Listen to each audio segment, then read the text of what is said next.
नमस्कार विद्यार्थी मित्रांनो, welcome to my YouTube channel. मित्रांनो, काल आपण अध्यापन म्हणजे काय, अध्यापनाचे वैशिष्ट्य आणि उद्दिष्ट पाहिले। मित्रांनो, आज आपण पाहणार आहोत अध्यापनाची सूत्रे। तर बघा मित्रांनो, अध्यापनाची सूत्रे हे अध्यापन प्रभावी व्हावी याकरिता आपण सूत्र वापरत असतो किंवा सूत्र मांडले गेले। मित्रांनो, हे सूत्र शिक्षकांनी वापरायचे असते, म्हणजे त्यांचा अध्यापन हे प्रभावीपणे व्हावा यासाठी। बघा, सूत्राच्या उपयोगाने शिक्षकांना योग्य दिशा मिळते, त्यानंतर अध्ययन अनुभव निर्मिती होते आणि मुलांना ज्ञान मिळते। मित्रांनो, जर आपण अध्यापनाच्या सूत्रानुसार जर केलं तर आपलं अध्यापन हे अगदी प्रभावीपणे होत असते। मित्रांनो, त्यासाठीच अध्यापनाचे सूत्र बनवले गेलेले आहे। बघा, हे सूत्र वापर करून विद्यार्थ्याच्या वर्तनात योग्य तो बदल घडून आणू शकतो आपण, बरोबर आहे। तर तो योग्य तो बदल झालेला आहे असे आजवरचे निरीक्षण आहे, यालाच आपण अध्यापनाचे सूत्र म्हणतो। मित्रांनो, अध्यापनाची सूत्रे ही 10 आहेत। 1 बाय 1 अगदी सोप्या पद्धतीत ही सूत्रे आपण समजून घेऊ। पहिलं सूत्र असं आहे की सोप्याकडून आपल्याला कठीणाकडे जायचं आहे। शिक्षकांनी कोणताही विषय शिकवताना अगदी सोप्या भाषेत सोपे उदाहरण देऊन विद्यार्थ्यांना समजून सांगायला पाहिजे आणि त्यानंतरच कठीण विषय घेतला पाहिजे। मित्रांनो, बघा, सोपा विषय किंवा सोपा उदाहरण घेतले तर विद्यार्थ्यांना समजण्यात अगदी सोपं जाते। मित्रांनो, त्यामुळे आपल्याला कधी पण कोणता पण विषय जर विद्यार्थ्यांना शिकवायचा असेल तर तो आपण सोप्याकडून कठीणाकडेच करायचा असतो। मित्रांनो, त्यानंतर ज्ञाताकडून अज्ञाताकडे। ज्ञाता म्हणजे माहित असणे, विद्यार्थ्यांना सगळ्या विषयाचा थोडा ज्ञान असतो, बरोबर आहे। पूर्वज्ञान आपण त्यांना म्हणू शकतो। या ज्ञाताकडून अज्ञाताकडेला परिचिताकडून अपरिचिताकडे असं पण आपण म्हणू शकतो।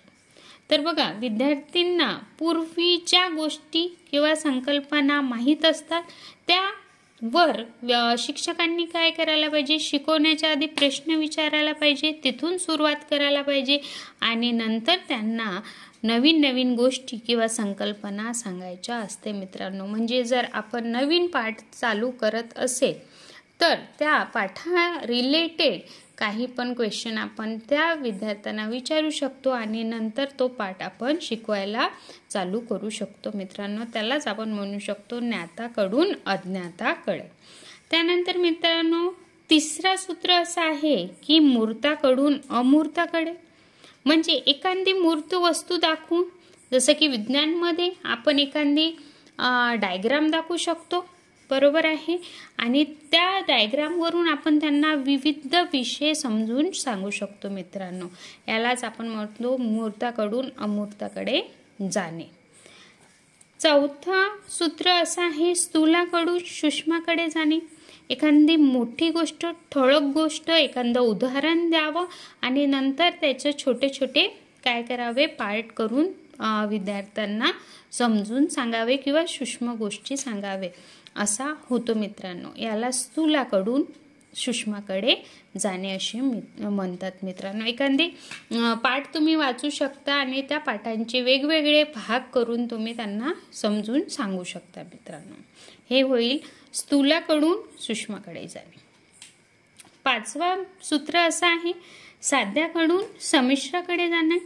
प्रथम साध्या गोष्टी समजून सांगणे आणि त्यानंतर गुंतागुंतीच्या गोष्टी शिकवाव्या। हा सूत्र आपण गणिताकरता किंवा मराठी करता किंवा हिंदी करता वापरू शकतो।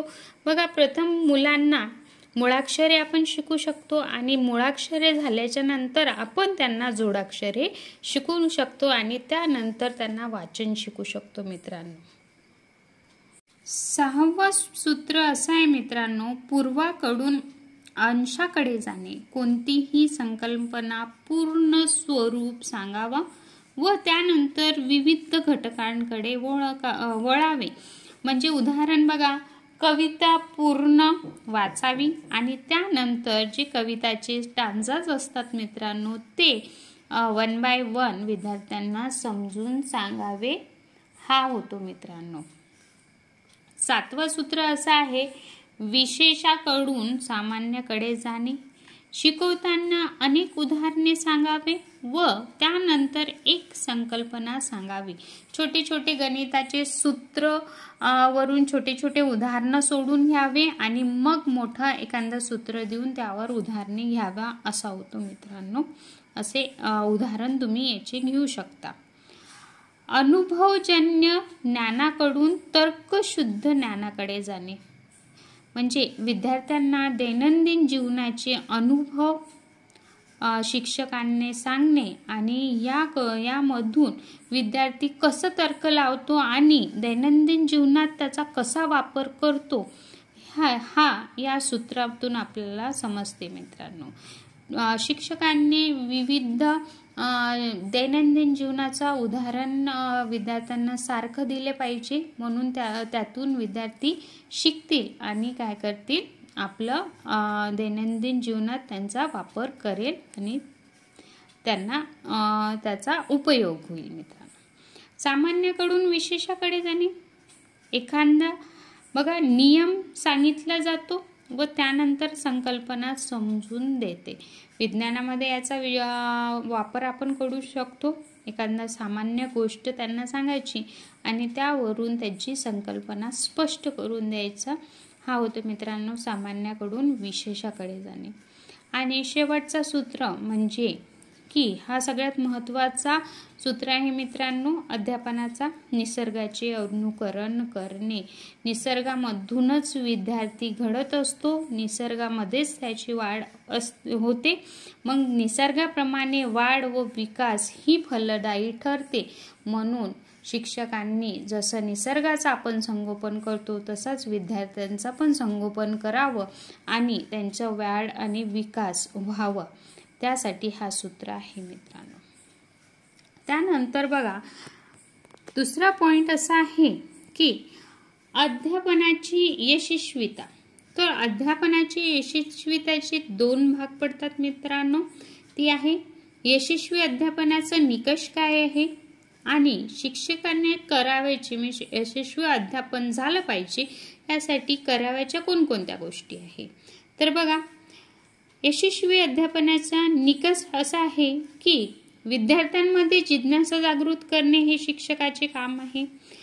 शिकवत असताना अध्यापन करत असताना विद्यार्थी पण तेवढा क्रियाशील असला पाहिजे. त्यानंतर आपण जे शिकवते ठीक आहे त्याच्यावरून अनुभव घेऊन त्यामध्ये तो अनुभव किती टाइमपर्यंत पुरते किंवा तो कसा अनुभव घेतो हा आहे मित्रांनो. विद्यार्थी आनंदी वृत्ती असेल का, तर मग विद्यार्थ्याची अध्यापन करताना विद्यार्थ्याची वृत्ती कशी आहे, आनंदी आहे तो की निराश आहे. हे पण आनंदी असणे फार महत्त्वाचं आहे मित्रांनो. आणि आपल्या अध्यापनातून विद्यार्थी कोणती प्रेरणा घेते हे अध्यापनाचे निकष आहे मित्रांनो. त्यानंतर शिक्षकांनी करायच्या गोष्टी आहे मित्रांनो. आपलं अध्यापन यशस्वी झालं पाहिजे त्यासाठी ह्या सगळ्या गोष्टी शिक्षकांनी केल्या पाहिजे. ते म्हणजे आपल्या विषयावर प्रभुत्व असणे फार गरजेचे आहे. त्यानंतर जो आपला विषय आहे त्याचा सखोल अभ्यास करावा. प्रभुत्व असला तरी पण आपण ह्या आपल्या विषयाचा सखोल अभ्यास करणे फार गरजेचा असतो मित्रांनो. त्यानंतर अध्यापन करताना मेन मुद्दे जे असते त्याचे फलकलेखन करावे मित्रांनो. फलकलेखन ही फार महत्त्वाची गोष्ट आहे अध्यापनाची. त्यानंतर आपण आकृती काढून पण विद्यार्थ्यांना काय करू शकतो, समजून सांगू शकतो मित्रांनो. चांगल्या प्रकारे आपण आकृती काढून विद्यार्थ्यांना समजून सांगू शकतो. अध्यापन हे मनोरंजक असायला पाहिजे, बोरिंग नसायला पाहिजे मित्रांनो, निराशजनक नसायला पाहिजे. त्यानंतर आपण शिकवलेल्या विषयावर आपण विद्यार्थ्यांना काय करायला पाहिजे, वेळोवेळी प्रश्न विचारायला पाहिजे मित्रांनो. त्यानंतर आपलं अध्यापन झाल्यानंतर, आपला पाठ संपल्यानंतर त्यांना पाठांतराची सवय लावावी लागेल मित्रांनो. आणि त्यासाठी आपल्याला त्यांना रोज गृहपाठ द्यावा लागेल. आणि पाठ संपल्याच्या नंतर त्या पाठावर, प्रत्येक पाठ संपल्याच्या नंतर घटक चाचणी घ्यावीच मित्रांनो. कारण की त्यावरून आपण विद्यार्थ्यांचं मूल्यमापन करू शकतो आणि त्यावरून आपल्याला कळेल की कोणत्या मुलांना किती समजलं किंवा आपलं अध्यापन हे चांगलं यशस्वी झालं की नाही हे आपल्याला त्या मूल्यमापनावरून समजत असते मित्रांनो. त्यानंतरचा मुद्दा असा आहे की शिक्षकांचे व्यक्तिमत्त्वाचा विद्यार्थ्याच्या विकासावर होणारा परिणाम, सर्वत्व परिणाम शिक्षकांचा विद्यार्थ्यांवर होतो मित्रांनो.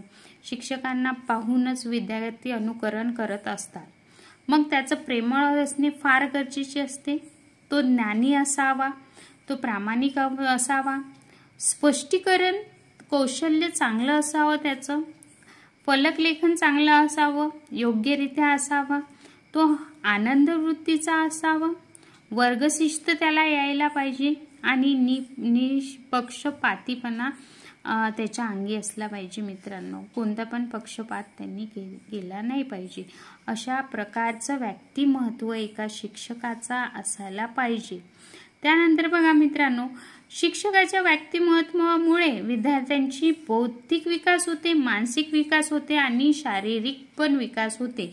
त्यामुळे आपण असं म्हणू शकतो की शिक्षकांचा व्यक्तिमत्व मुळे किंवा विद्यार्थ्यांचा सर्वांगीण विकास होतो असं आपण म्हणू शकतो मित्रांनो. त्यानंतरचा मुद्दा असा आहे की सूक्ष्म अध्यापन म्हणजे काय मित्रांनो.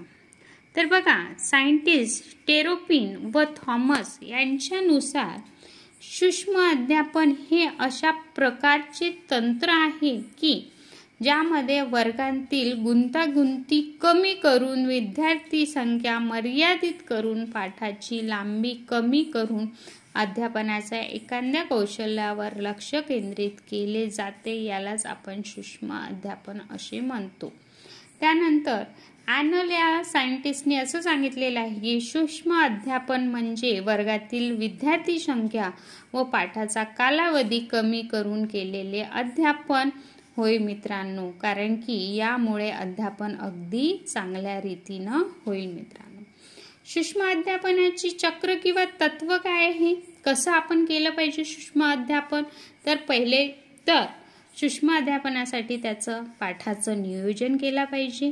त्यानंतर प्रथम अध्यापन चालू केलं पाहिजे, त्याचं प्रत्याभरण केलं पाहिजे, त्या पाठाचं पुनर्नियोजन केलं पाहिजे, मग पुन्हा अध्यापन केलं पाहिजे आणि पुन्हा प्रत्याभरण केलं पाहिजे मित्रांनो. आणि पुन्हा नियोजन करायला सुरुवात करायची.